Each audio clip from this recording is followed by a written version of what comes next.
Hi, this is Danny Rams from Maverick Spirit Astrology. I'm going to go into some aspects for Gemini, the sign of Gemini's aspects. So we're going to be looking at oppositions. We're going to be looking at different ways to work with this energy. And I thought I had my papers ready, sorry. So the first thing we do have is an opposition to Sagittarius, okay? So with this energy, it is about, its opposing energy is 180 degrees away. So in the Bell's chart, I have created its mind for air, and fire is spirit, water is soul, and earth is body, the physical body, okay? So when you have mutable squares and oppositions, they're a little bit different because the mutables are really connected to strategy, the way that we do things, okay? It's all about the adaptation to the new path, where to go, and this is about soul, spirit, body, and mind. And our body and mind are two separate elements here, as well as the spirit and the soul. So when you have an opposition for the mind, the opposition to that energy would then be the spirit's energy, because it is always air opposing fire, okay?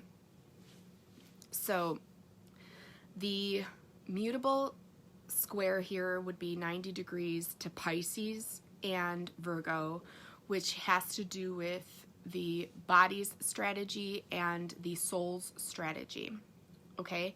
So we're already opposite of the spirit's energy, and now we're going to be working with what is this way, what is that way, and then we have the soul's strategy and the body's strategy.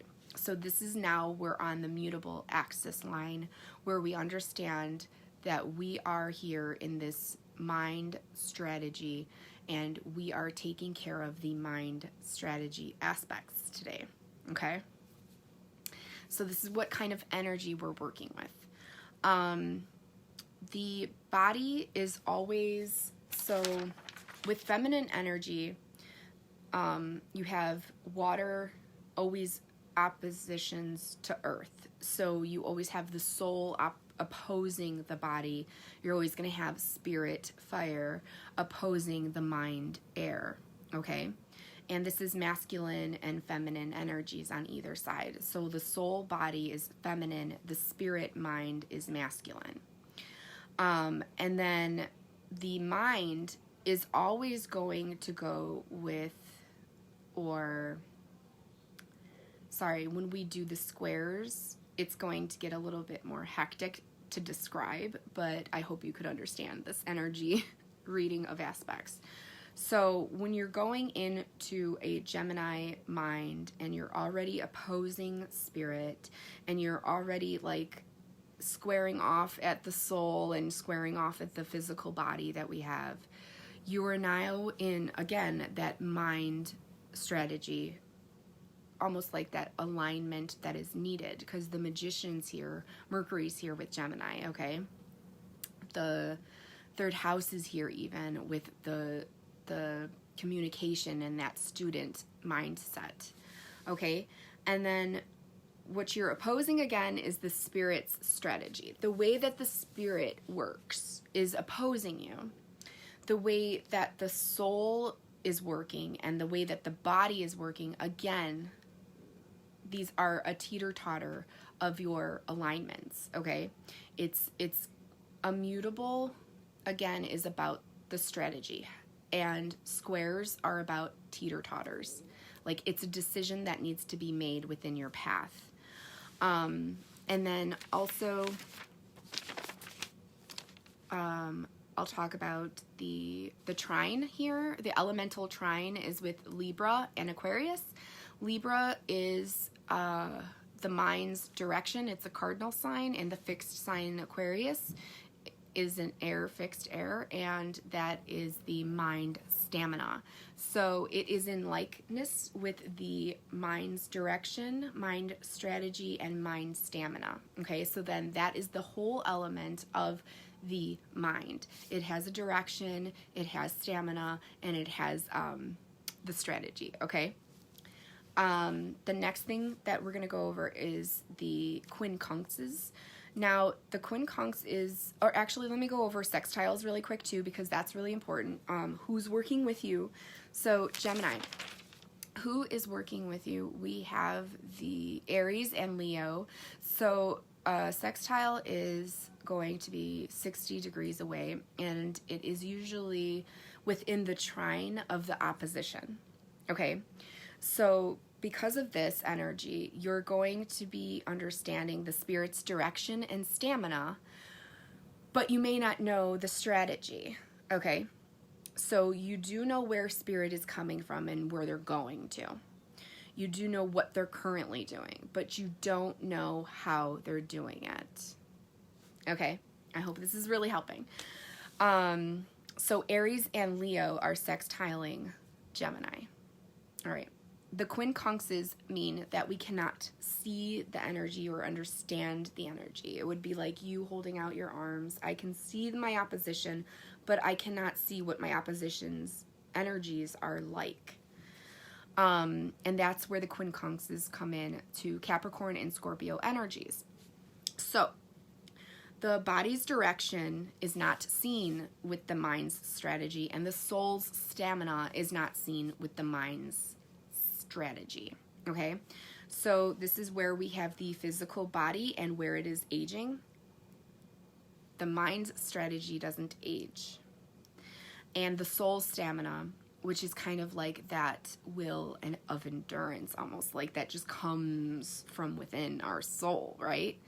So you can understand how the mind strategy can't even evolve onto that. It can't hold the thought process, the way that it works. So the soul stamina and the body's direction are not linked to mind's strategy, and it does square off again at the soul strategy. It doesn't know how the soul's working. It doesn't know how the body's working. It just knows they're there. It knows the soul's there. It knows the body's there, but it doesn't know how. Okay. That's basic energy for like the aspects to Gemini. I did want to talk about some of the polarities with Gemini and Sagittarius. So they both like to take notes. They like to, one's taking notes and the other one's like, got it, download. So mutable energies are all about strategy. Okay, and the Gemini is the air sign. It's the 3rd house. Sagittarius is the 9th house. It's a fire sign. Student is Gemini. Teacher is Sagittarius. Again, Gemini's taking notes and the Sagittarius is preaching. Gemini uses logical information and Sagittarius uses theory and philosophical information. Gemini's like the small detail and they zoom in, and Sagittarius likes to look at the bigger picture. Gemini is all about small distance travel, and Sagittarius is all about long distance travel. The things that they are alike in is talking. They're silly. They like laughing. Their ways of thinking are similar, but again, it's that logic versus theory. And then I did put like when they're sad, they're happy, and then they're sad again. Like they know that it's a cycle, so they actually know when to laugh. Like after they've been sad for so long, they know when to laugh, or they know how to kind of learn how to cope with themselves. So spirit and mind have different coping mechanisms, okay? So the way that the Gemini is aspected is that spirit is opposing it. So it's there. It's in the field. It's opposing it. It's like on the other side of the field. And if you want to meet in the middle, that is up to you.